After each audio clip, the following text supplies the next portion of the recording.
సరే వంగాగీత గారు పని చెప్తే అవుతుంది, వంగాగీత గారు పని చెప్తే శ్రద్ధగా చేసి పెడతారు. వంగాగీత గారు అయితే మాకు ధైర్యంగా ఉంటుంది, మా మాట వింటారు, మా పని చేస్తారనే విశ్వాసం ప్రజలకు ఉండడం నా అదృష్టంగా భావిస్తున్నాను. మేడం ఇందాక మాట్లాడుతూ ఒక మాట అన్నారు, అప్పట్లో ఎన్టీ రామారావు గారు సీట్ ఇచ్చారు, తర్వాత అనుకోని కారణాల వలన మార్చేశారు. ఏంటి మేడం ఆ కథ ఏంటి? అంటే అప్పుడు నాకు నేను ఇంకా చాలా యంగ్ అప్పుడు ఫస్ట్ టైం ఆయన ఆడపిల్లలకి సీట్ ఇవ్వడానికి పిలిచిన.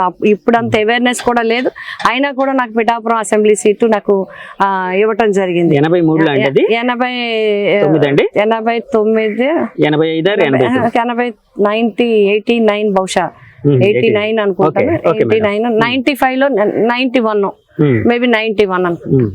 ఆ ఎలక్షన్ లో నాకు ఇచ్చారు. అయితే అక్కడుండే స్థానికంగా ఉండే ఎమ్మెల్యే గారు పట్టుబట్టడం వల్ల మళ్ళీ నేను చిన్నదానే కాబట్టి మళ్ళీ ఆయనకే ఇవ్వటం జరిగింది ఈ కారణాల వల్ల. బట్ ఎన్టీ రామారావు గారు చెప్పడం జరిగింది, నీకు ఎమ్మెల్యే టికెట్ తీశారు కాబట్టి నువ్వు ఎంపీ అవుతావు, ఎమ్మెల్యే అవుతావు, జిల్లా పరిషత్ చైర్మన్ అవుతావు, ఎన్ని పోస్టులు చేస్తావు, నీకు చాలా మంచి భవిష్యత్తు ఉంటుందని ఆ రోజు ఆయన నన్ను దీవించడం జరిగింది అన్నవరం దేవస్థానంలో.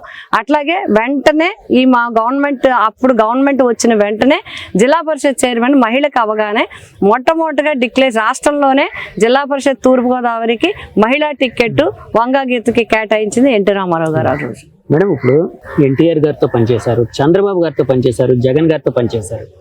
వీళ్ళ అంటే పనితీరు కానీ వాళ్ళ విజన్ కానీ ఏ విధంగా ఉంటుంది మేడం? అంటే ఎవరి పనితీరు ఎవరిది అనేది అప్పుడప్పుడు పరిస్థితులను బట్టి ఒక్కొక్క తీరులో రాజకీయంగా ఎవరైనా సరే డెవలప్మెంట్ ఏ మేనిఫెస్టో అయినా డెవలప్ చేయడానికే ఉంటుంది, ఏ నాయకుడైనా ఏ పార్టీ అయినా డెవలప్ చేయడానికనే ఉంటుంది, ఏ నాయకుడైనా కూడా ఒక ఏరియా ఈ రాష్ట్రాన్ని అభివృద్ధి చేయాలనే ఉంటుంది.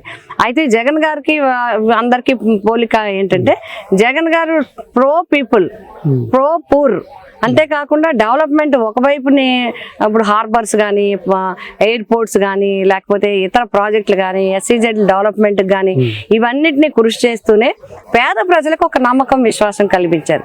ఇది ఇప్పుడు వరకు జరగలేదు.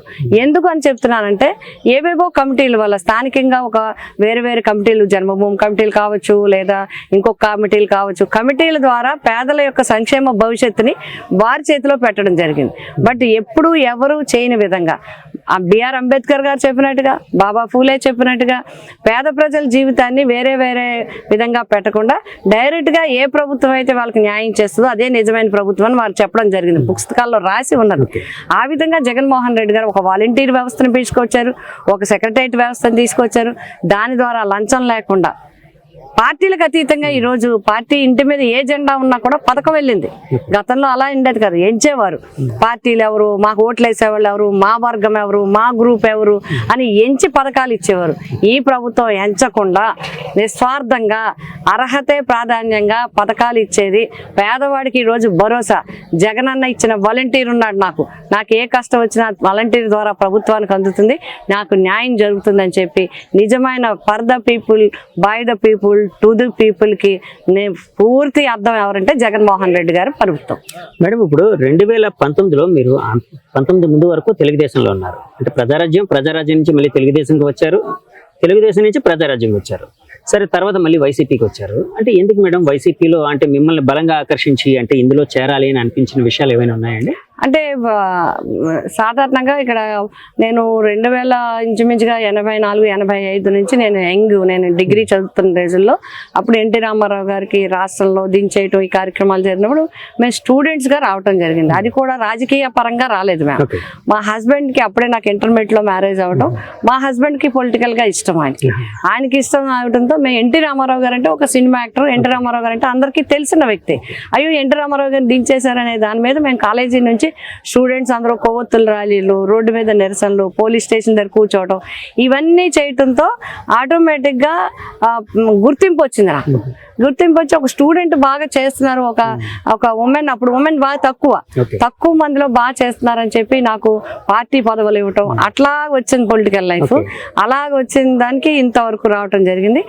తర్వాత 2008లో మళ్ళీ చిరంజీవి గారు పార్టీ పెట్టడం, మా జిల్లాలో ఉండే నాయకులు, మా వెస్ట్ గోదావరి, ఈస్ట్ గోదావరి, విశాఖపట్నం, ఈ అందరు నాయకులు సమైక్యంగా మాట్లాడి ఒకరికి వెళ్దామని ఉన్నా లేకపోయినా అందరం కలిసికట్టుగా వెళ్ళాలని ఒక నిర్ణయం తీసుకోవడం, చిరంజీవి గారికి మద్దతు ఇవ్వాలని స్థానికంగా అందరూ చెప్పడం. కాబట్టి స్థానిక పరిస్థితులను బట్టి మేము కూడా అందులో జాయిన్ అవ్వడం జరిగింది. బట్ వారి అదృష్టం, చిరంజీవి గారు అప్పుడు నాకు సీట్ ఇవ్వడం జరిగింది, అది కూడా పిఠాపురం ఇవ్వడం జరిగింది. పిఠాపురం ఇచ్చిన తర్వాత నెగ్గిన 18 మందిలో పిఠాపురం ప్రజలు నన్ను గౌరవించి నన్ను కూడా ప్రజారాజ్యం తరఫున నన్ను నెగ్గించారు. తర్వాత నెగ్గించిన తర్వాత మనకి 2009లో నెగ్గిన తర్వాత 12 వరకు మేము ప్రజారాజ్యంలో కొనసాగం. 12 తర్వాత మళ్ళీ కాంగ్రెస్లోకి కలిసిపోవడం జరిగింది. 14 వరకు నేను నియోజకవర్గానికి చేయవలసిన అన్నీ కూడా అప్పటి ముఖ్యమంత్రులు, అప్పుడు మంత్రుల ద్వారా నేను తీసుకురావటం, నియోజకవర్గాన్ని హైలైట్ చేయటం, నియోజకవర్గ సమస్యల్ని పరిష్కరించడానికి కృషి చేయటం జరిగింది. తర్వాత సమైక్యాంధ్ర వల్ల రాష్ట్రం విడిపోవటం జరిగింది. రాష్ట్రం విడిపోయిన తర్వాత చాలా మంది చాలా అపోహలు చెప్తున్నారు, అన్ని చెప్పినా కూడా నేను ఒకటే ప్రకటన చేయడం జరిగింది. నేను గ్రామ స్థాయి నుంచి ఢిల్లీ స్థాయి వరకు చాలా పోరాటం చేశాను. సమైక్యంగానే ఉండాలి రాష్ట్రం అని. కాబట్టి నేను చాలా హట్ అయి ఉన్నాను. కాబట్టి మళ్ళీ ఏదో పార్టీలోకి వెళ్ళి మళ్ళీ అప్పుడు కాంగ్రెస్ లేదు కాబట్టి మేము కాంగ్రెస్తోనే ఉన్నాం. కాంగ్రెస్ లేదు, నేను టీడీపీలో కూడా స్టేట్ వైస్ ప్రెసిడెంట్ చేయడం జరిగింది. అట్లాగే కాంగ్రెస్లో కూడా పిసిసి వైస్ ప్రెసిడెంట్ కూడా చేయడం జరిగింది. అంటే ఇవన్నీ చేసిన తర్వాత మళ్ళీ ఏదో పార్టీకి వెళ్ళి మళ్ళీ ఉండడం కన్నా ఈ 5 సంవత్సరాలు రాజకీయాలకి దూరంగా ఉండాలి. బట్ కాన్స్టిట్యున్సీ ప్రజలకి కానీ, కాన్స్టిట్యున్సీలో పిలిస్తే మంచి కారానికి, పిలకపోయినా చెడ్డ కార్యక్రమానికి అన్నట్టుగా ఎవరికి ఏ కష్టం వచ్చినా కూడా వారికి వెన్నంటి ఉన్నాం, వారితోనే ఉన్నాం. అందుకోసమే ప్రజలతో ఉన్న సత్సంబంధాలు చూసి ప్రజలకి నా మీద పిఠాపురం నియోజకవర్గంలోని కాకినాడ నియోజకవర్గంలో కాకినాడ పార్లమెంట్లో నాకు ప్రజలతో ఉన్న అనుబంధం చూసి జగన్మోహన్ రెడ్డి గారు తప్పకుండా పార్లమెంట్ ఒక మహిళకి ఇవ్వాలి. ఫస్ట్ టైం మహిళ పిఠాపురంకి, ఫస్ట్ జిల్లా పరిషత్కి నేను ఫస్ట్ జిల్లా పరిషత్ ఉమెన్ జిల్లా పరిషత్ చైర్మన్, అట్లాగే పిఠాపురం నియోజకవర్గానికి ఫస్ట్ ఉమెన్ ఎమ్మెల్యే నేను, అట్లాగే కాకినాడ పార్లమెంట్ ఫస్ట్ ఉమెన్ ఇవ్వాలనుకుంటున్నాము అని చెప్పి వారు కూడా నాకు ఒక అవకాశం ఇస్తాము రమ్మన్నప్పుడు నేను కూడా జగన్మోహన్ రెడ్డి గారి యొక్క కార్యక్రమాలు, వారి ఎజెండా అయిన తర్వాత వారితో కలవడం జరిగింది. వారు నాకు టికెట్ అనౌన్స్ చేయడం జరిగింది. ప్రజలందరూ కూడా కాకినాడ పార్లమెంట్ నియోజకవర్గ ప్రజలందరూ నన్ను గెలిపించడం జరిగింది. పార్లమెంట్ నియోజకవర్గంలో కూడా అత్యంత ప్రతిష్టాత్మకమైనది మాకు పిఠాపురానికి సంబంధించి ఎస్సీజెడ్ రైతుల సమస్య. సుప్రీంకోర్టులో సైతం ఎన్నో సంవత్సరాలు దగ్గర గత 12-13 సంవత్సరాలు పోరాడి సుప్రీంకోర్టులో కూడా ఓడిపోయి అలసిపోయిన వాళ్ళకి అన్యాయం చేసి, వాళ్ళు మాయ మాటలు చెప్పి, వాళ్ళ కమిటీలన్నింటినీ ముక్కలు చేసి వాళ్ళకి ఏమీ న్యాయం చేయకుండా వదిలేస్తే, నేను పార్లమెంటు సభ్యురాలుగా పోటీ చేసే ముందు జగన్మోహన్ రెడ్డి గారిని, మా నాయకుడిని ఒక్కటే అడగడం జరిగింది, ఎస్సీజెడ్ రైతుల సమస్య మీద పరిష్కరించాలన్నప్పుడు తప్పకుండా ఒక హై లెవెల్ కమిటీ వేసి వాళ్ళకి మంచి పరిష్కార మార్గం చూపిద్దామని చెప్పి అనౌన్స్ చేశారు. అందుకు అనుగుణంగానే నేను పార్లమెంట్లోకి వెళ్ళాక మొట్టమొదటి ప్రసంగం కూడా నేను ఎస్సీజెడ్ రైతుల గురించే మాట్లాడాను.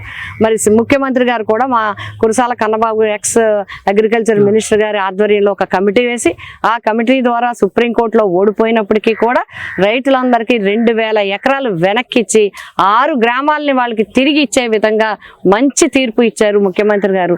6 గ్రామాల ప్రజల జీవితాలకి వెలుగునిచ్చారు ముఖ్యమంత్రి జగన్మోహన్ రెడ్డి గారు. ఆ విధంగా ఒక మంచి విజయాన్ని మేము సాధించగలిగాం. కాబట్టి ఆ రోజు పార్లమెంటు సభ్యురాలుగా ఎన్నో అభివృద్ధి కార్యక్రమాలు చేయగలిగాం.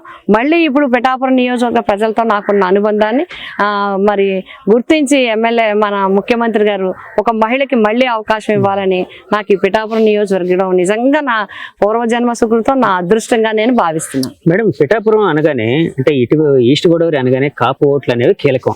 ఏ అభ్యర్థి గెలవాలన్నా అందరూ ఒక అభ్యర్థి గెలవాలంటే అందరూ ఓటేయాల్సిందే, కానీ కాపు ఓట్లు కీలకం. సో అంటే బయట వినిపిస్తుంది ఏంటంటే పవన్ కళ్యాణ్ గారు రకరకాల ఫ్యాక్టరీస్ ఇవన్నీ చూసే పిఠాపురం ఎంచుకున్నారు అంటే ఇవన్నీ ఉన్నాయన్న దాంతోనే. అలాగే మీ అధినేత కూడా, మీరు కూడా బలమైన కాపు నాయకులుగా ఉన్నారు, సీనియర్ పార్లమెంటేరియన్ గా ఉన్నారు కాబట్టి మీకు అవకాశం ఇచ్చారు. సో ఈ కాపు ఓట్లు అనేవి ఏ విధంగా చీలే అవకాశం ఉంది? పవన్ కళ్యాణ్ గారికి ఎక్కువ వెళ్తాయని అనుకుంటున్నారా, లేకపోతే మీకు ఎక్కువ వస్తాయని అనుకుంటున్నారా? అంటే మొట్టమొదటిగా నేను ఇన్ని సంవత్సరాల రాజకీయ జీవితంలో నేను ఉన్నాను. ఎప్పుడు కులపరంగా ఓట్లు లెక్కించి మేము ఎప్పుడు వెళ్ళటం అనేది జరగలేదు. అయితే ఇవన్నీ లెక్కలు ఉండడం అనేది సహజమే కానీ బట్ నన్ను అందరూ ఆదరిస్తారు. ఓకే.